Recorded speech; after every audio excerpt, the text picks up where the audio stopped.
When Once Upon a Time in Hollywood was being made, there wasn't a whole lot of information about it, but I was kind of following its progress. It was the most excited I've been about a movie in a long time. Now, if you think you're seeing double, don't adjust your television sets because, well, in a way you are. To my right is Bounty Law series lead and Jake Cahill himself, Rick Dalton. And to my left is Rick's stunt double, Cliff Booth. A film about an actor and a stunt double is a really interesting idea to me. So, Cliff here is meant to help carry the load. Is that how you describe your job, Cliff? What, carrying his load? Yeah, it's about right. I enjoy seeing those photos of actors and their stunt doubles both in costume together.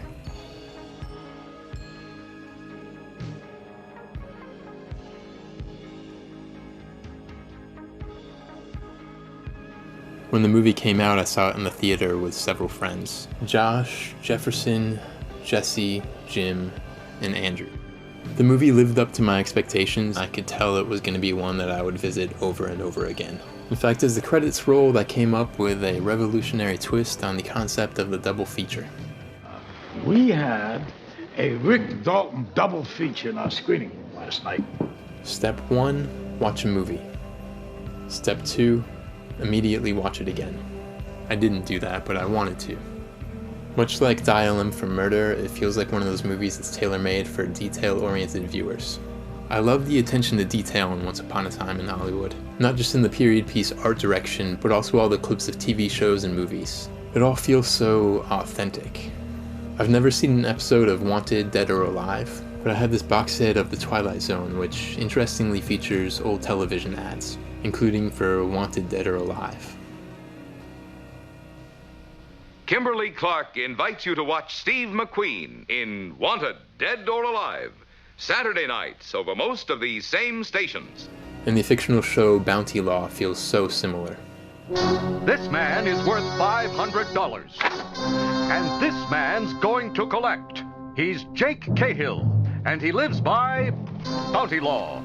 The clips and little bits of voiceover narration makes parts of the movie feel like a documentary, like the biography of an actor where it goes through their life and career. Whoa, whoa. Here I come. Oh, here I come. Oh. But since it's about an actor and a stuntman who aren't real, I guess it's like one of those pseudo-documentaries that the History Channel does about fictional subjects, but far less stupid. I also think of it as a good friendship movie. I'm not sure if you know what I mean by that, but there are just some movies I think of as classic friendship movies. Are you alone? Do you have any friends? Or do you want to play hide and seek? What the hell are you doing this for, anyway? Wad Up is my friend. Hell, I got lots of friends. I don't. You think I want to start making friends at my age? Christ. Who would want me as their friend? Once Upon a Time in Hollywood fits right in with those.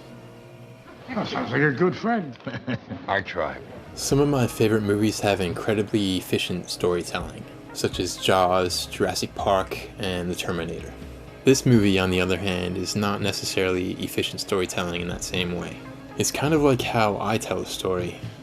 I go off on tangents and fixate on little details that maybe aren't necessary to the telling of the story, but add to it nonetheless, which there's nothing wrong with as long as you're not neglecting basic storytelling elements like characterization and setup and payoff.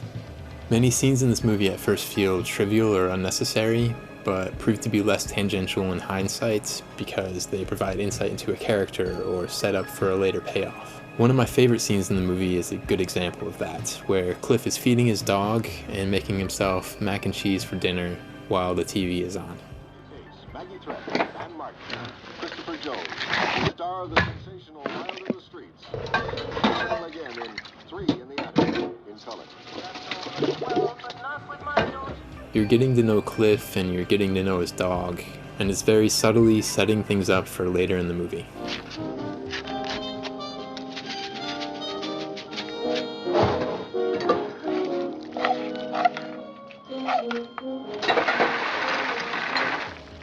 That whole sequence of Sharon Tate going about her day is really entertaining too, where she's buying a book and she goes to watch a movie that she's in. One, please. 75 cents. What if I'm in the movie? What do you mean? I mean, I'm in the movie. I'm Sharon Tate. Watching a character's normal day-to-day activities in a movie can either be really boring or really captivating, and I'm not sure what it is that makes the difference. I don't know. Maybe it just requires a good character. Cliff Booth is my favorite character in the movie. Besides the fact that he's just fun to watch, there's a particular aspect of the character that I appreciate. I don't know if accountability is the right word since he doesn't really follow through on it, but it's at least self-reflection. There's that whole sequence where he's reflecting on the events that got him kicked off the set of the Green Hornet, and he recognizes that it was his own fault. Fair enough. It's the same thing that I really like about John McClane in the first Die Hard.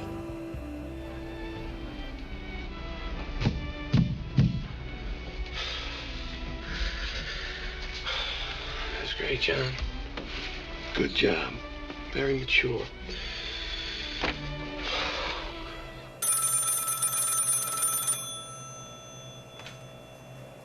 It's about damn time. Hello, Brain. It took you about 2 years to talk about 1 year's worth of movie experiences. And your point is? Nothing. I just can't wait to hear about whatever movie you watch tonight. You know, when you talk about it 2 years from now. Maybe it wouldn't take so long if you'd cooperate. What do you mean? Well, there's the writing, the recording, the editing. I kinda need you to help me out, buddy. You are my brain. Oh, so I'm just a possession to you? No free will of my own? You know you're a part of me, right? A pretty important part of me. I'm kinda useless without my brain. Tell me about it. Whatever.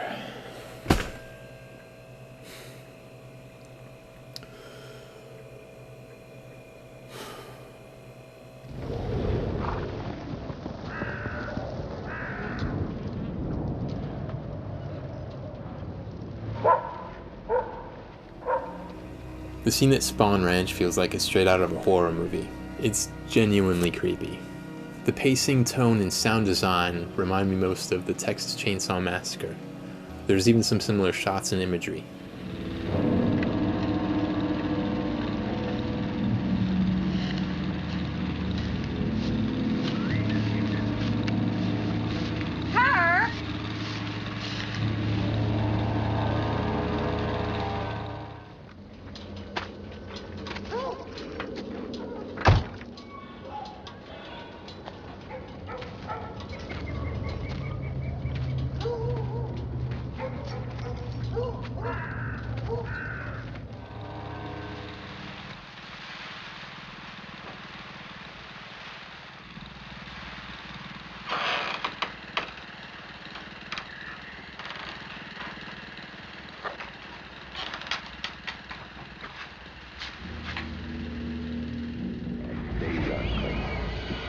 Even helps keep you scared because it has. The movie is filled with music, so when it's suddenly void of it in the scene, all the background sounds bubble up to the surface and create this chilling atmosphere. Wind blowing, birds squawking, dogs barking, insects buzzing. There are these rusty metallic sounds.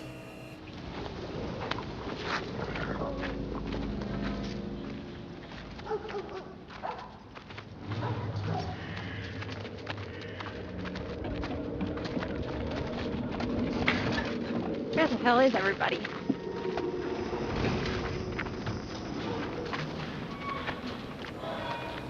I believe this scene also has a good example of diegetic music essentially being used as a film score cue.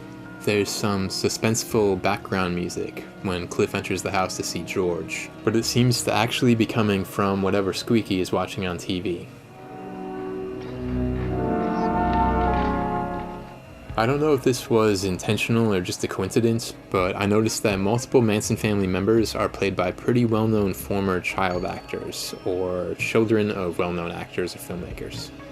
If there were any others that I missed, let me know in the comments. It kind of reminded me of how some of the Goonies were children of famous actors too. Hi Brain, did you call to apologize? Yeah, I'm sorry. That you're so sensitive. Okay, talk about non-apologies. Can't we just have an enjoyable conversation for once? Yeah. Okay, you start. How about that weather we're having? Yeah, how about that? It's been foggy. Alright, that was a good talk. Yeah, we should really do this again sometime. Listen, I'm gonna go. Okay, bye. I love you.